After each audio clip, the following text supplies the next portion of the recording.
checks. However, the complaints we have consistently received from Nigerians have been complaints bordering on extortion, corruption, and perhaps even the very tardy process of these security checks. So guys, we all know that one of the places where we experience corruption the most in this country is at our international airports. We know that even some foreigners who visited Nigeria sometimes tend to give their reviews saying that Nigeria is one of the most corrupt countries. Guess what? The current Minister of Aviation, in the person of Festus Keyamo, is raising serious alarm over the level of corruption and what they are doing to fix all those. I mean, corruption at the airport and the efforts they are putting in to correct some of these ills. So guys, I'm going to let you watch this video just for you to see some of the improvements he said they are making, and he's calling out the DSS, the Ndlea, and all that, government bodies who are there and they are not doing their work the way they are supposed to do it. Honestly, Nigeria is fantastically corrupt. Just take a look for yourself to see the extent to which these people go to rob. I mean, people coming into the country or people leaving the country to other parts of the world, even without considering the damages this is constituting to Nigeria as a country. Just take a look for yourself. Checks. However, the complaints we have consistently received from Nigerians have been complaints bordering on extortion, corruption, and perhaps even the very tardy process of these security checks. There are some practices we have noticed among the security agencies that are not under our control, that we think that do not align with the best practices all over the world.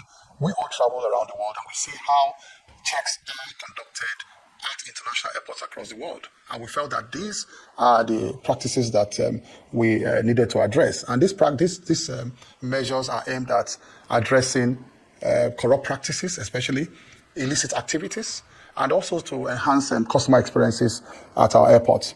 So what did we do? We said, look, whilst we cannot remove you from our airports, but we are the landlords. We are the owners and operators of our airports. And whilst we recognize that you have crucial roles to play, we have to streamline the exercise, of the performance of your duties. So if you go to Lagos International Airport, for instance, let me explain this graphically to Nigerians for them to understand. Now you go through the front door, the entrance, the arrival door, and immediately you see a screening machine. You pass your bags through the screening machine. And the moment you pass your bags through the screening machine, you now see what they call a joint inspection table. That joint inspection table creates a lot of traffic. You see a lot of people, and the space between the machine and the joint inspection table is not so much. So you see a lot of people, lining up there, to even the entrance gates and blocking the whole place. What is that joint inspection table? You will see customs, DSS, Ndlea, quarantine, and on and on, all lined up on the same table. Each of them telling you to open your bags, and they'll be dipping their hands into your bags one by one, passing you on to the next agency on the same table, dipping your hand, passing you on to the next table, and all. I have not seen this in any part of the world. And when I rallied my team at IFAN, headed by the very hardworking MD and the directors, and I said, what do we do about this? Come up with measures for me to approve. They sat down and came up with measures, and these are the measures I approved. I said, look, if it beggars belief that a bag that has passed through a screening machine and the screening machine has not seen anything, a human effort wants to now open that bag and see anything. It doesn't add up at all. A machine, that bag has passed through a screening machine. So what is the point telling them to open the bag again for searches? So we now said, okay, you know what? Customs, you are looking for money laundering. Okay? Ndlea, you are looking for drugs. Dismantle that table. We dismantle that joint inspection table. That screening machine is manned by us, which is called the aviation security. They call it AFSEC, aviation security. We now said customs and Ndlea, join our people at the screening machine. So you can then observe all the bags passing through the machine jointly without harassing anybody. That is why the machines are there in the first place. You, Ndlea, customs, if you notice anything like drugs inside or suspicious package, pull the person aside, take the person away into your room, your private profiling room or screening room, and do your further searches there. Customs, if you notice anything in those bags, pull the person away to your private room. It's very easy to see bundle of notes looking like money in those bags. Pull the person away and search the person. You don't need that joint inspection table. For you, DSS, you are profiling people, for Christ's sake. You know, what is DSS searching bags for? I'm trying to be measured in my language because these are very important agencies that we all respect. It's just that all of this opprobrium comes to us as aviation. I have been screaming my head off since I came to office as aviation minister, and nobody has listened to me that, you know, the embarrassment comes back to me. Anytime anything happens at the airport, it's aviation minister. And I've been struggling to explain that these people are not under our control. They are other agencies. But they were not getting results. So we thought that we should be proactive. If we are proactive, if they have anything to come in terms of amendments and all that, let them come and meet us. We'll sit down. But we needed to take this step. DSS, you have no business searching people's bags. You are profiling individuals who are going out of the country. People who have been maybe who are under security checks and all that, go and stay with immigration. At the point of stamping their passports and all that, you can pull the person aside that this person ought not to travel. So DSS, so we just reduce these points of check. DSS can work with immigration at their table, and then they can just roam around. You know, we said roam around the airports, check faces of people, profile them. If you want to just, you know, pull people aside, you think they should not travel, pull them aside to a private room, but don't create a nuisance at airports where you see people, they are checking people bags and here and there and all that. Quarantine, you also have a private room. Don't do it openly. If you, there are things you have seen at in the machine that are not supposed to go out. Take the person away.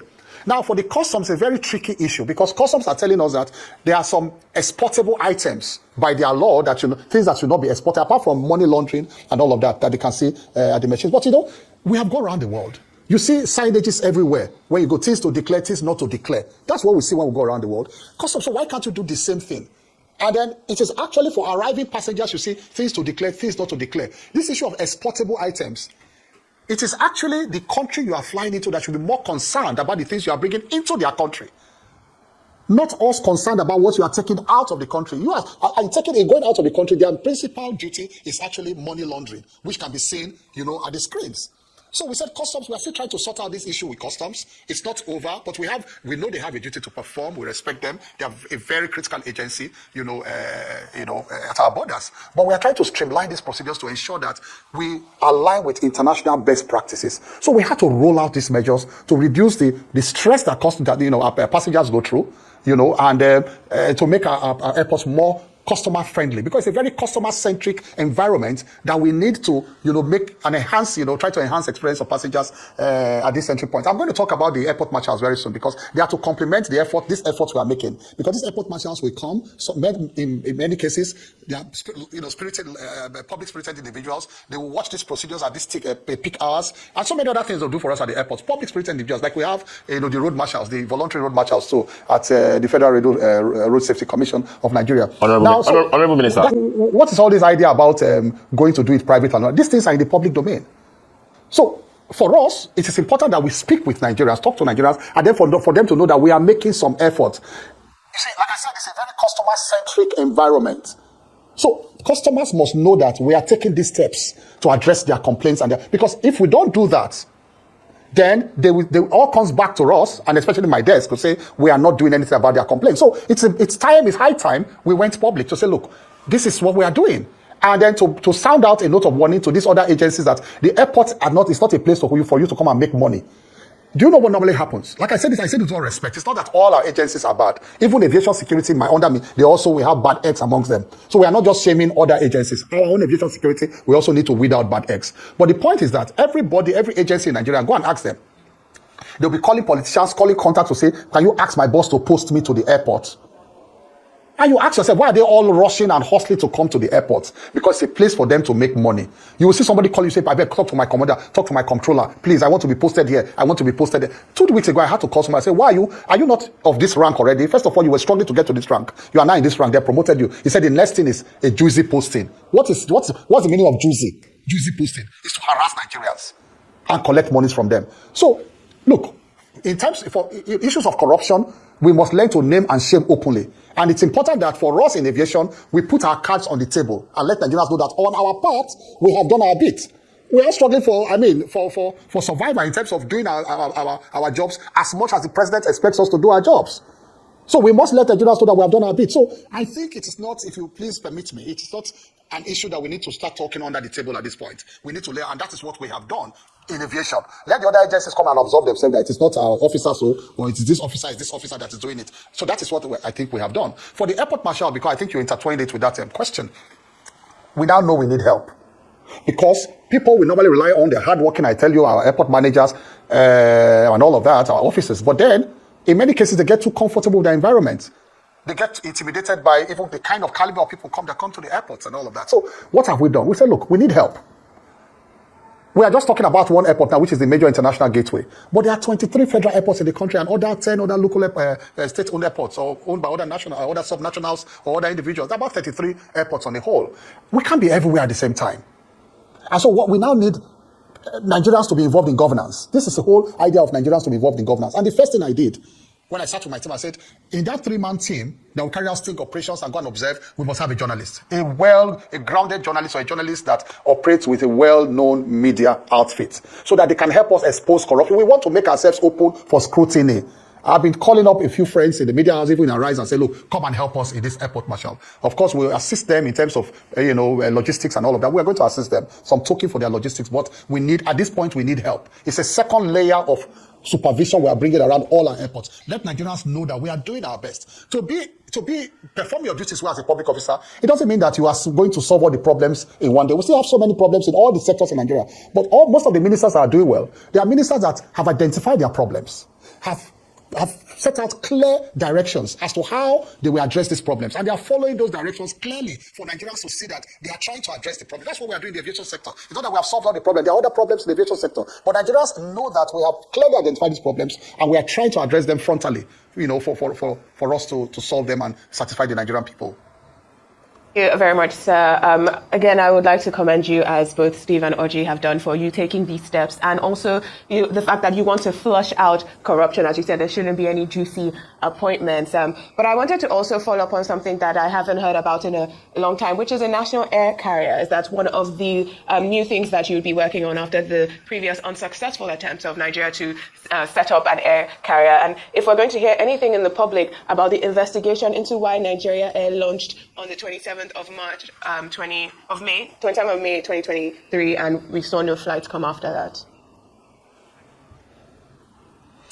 Well, there's hardly anything I have to say. I've said tons and tons of things about that in the public space, and there's no need repeating them here. But just to say a one-liner, the courts have said it was an illegal arrangement. So that is a final seal, or a stamp of illegality declared by courts. Not me, not President Asiwaju Bola Ahmed Tinubu. No, it's a court of law. And so there's a court decision on that saying that this was an illegal arrangement. But then kudos to this government, because imagine the embarrassment that would have happened if we were not cautious enough to suspend the project and then the thing takes off. Under that's as the court has said, a fraudulent arrangement. And later, the courts now say it's illegal. Just imagine the losses we would have suffered as a nation, pumping in a lot of money, a lot of investment, and then halfway through, or just at the beginning, the court declares it illegal.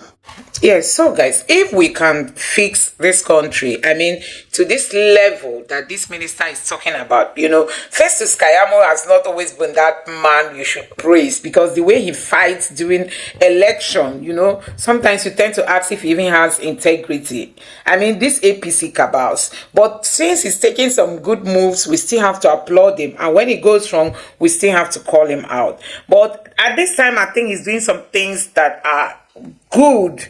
As the Minister of Aviation, I've heard that he's one of the performing governors. Anyway, my eyes are not on his activities and how he's improving the aviation ministry. But guess what? This move that he's taking now, I think, should be applauded. For him to say they are working, towards reducing all these searching people's bags, embarrassing. You can imagine if you've never visited Nigeria since you left the country, or you were even born outside the country and you've never come to Nigeria, only for you to land at the airport and even after the screening machine has screened your bag, you tend to see different officers searching your bag, as in this one will search and move it over to the next person, this person will search and move it to the next person, and sometimes you even tend to lose some items because so many hands went into your bag, and some of them can even confuse you at that point that you might not even be careful to diligently watch them search your bag. So guys, this has been an embarrassment to Nigeria, because even those who are not Nigerians, when they come into the country, they tend to say, Nigeria is the worst place to be. When you look at our airports, you look at the way people are walking there, you tend to see that hunger in their action, in their behavior. People will just be asking for money, even when they are receiving pay for their services. But they will keep asking, and some of them will go as far as searching, and by the time you know it, your items might go missing. So I think if this problem is addressed, it should be applauded. So guys, I must say a very big kudos to Festus Keyamo for him to take this stance and try to correct some of this wrong. So just like the military, the police, when you are posting them to places like Port Harcourt, the southeast, and other places, they are happy because they know they are going to make money there than staying in Zamfara or in Sokoto, where they know there are less commercial activities. So the same thing happens in our aviation ministry. Some of them want to be at different specific locations. So monetary gain, they call it tracy appointment or tracy position. So, but Festus Keyamo say they are fixing all that, and I think we should applaud him at this point. I wish people like Tinubu can also take some steps, in stopping some of the corruption going on in the highest position. Look at the NNPC, oil theft, oil theft, oil theft. See, today we don't want to fix it. Does it mean the government doesn't know who and who are stealing our oil? Look at even at the federal level. Last tenure of Buhari, he borrowed a lot, he received a lot from, looted funds by Abacha. But what happened? So many people said the monies ended up in private accounts and other. Why is Tinubu not retrieving all those money? Why is he not going for those that have the money to bring them back? They rather prefer to tax Nigerians. So guys, let me know what you think about this in the comment section below. Please don't forget to subscribe to the channel, turn on the notification bell. Please give this video a like so that YouTube can recommend it to others, and drop your thoughts in the comment section below. Thank you.